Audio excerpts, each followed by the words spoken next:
Test ও ওয়ানডেতে performance ধরে রাখতে টি-20 cricket নিয়ে বেশি সিরিয়াস হতে চান না মেহেদী মিরাজ।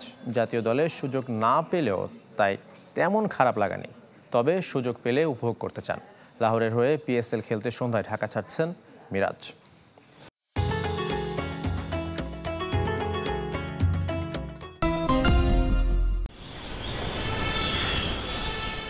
2017 সালে ওয়েস্ট ইন্ডিজে গিয়েও সিপিএল খেলা হয়নি। প্রায় 8 বছর পর আবার সুযোগ এলো বিদেশি ফ্র্যাঞ্চাইজি লিগে।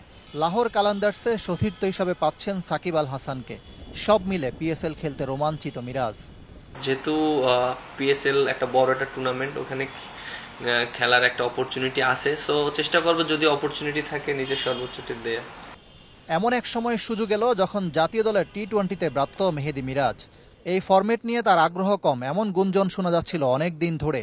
সেটা যে সত্য নিজের মুখেই স্বীকার করলেন। টেস্ট ও ওয়ানডেতে বেশি ফোকাস দিচ্ছেন মিরাজ।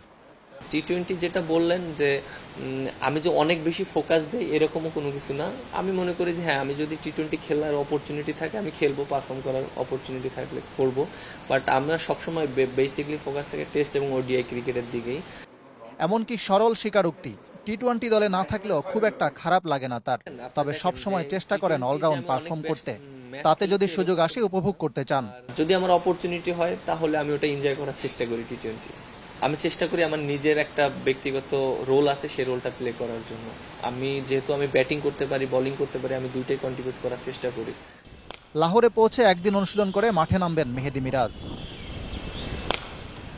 ইকরাম হোসাইন, চ্যানেল 24, ঢাকা।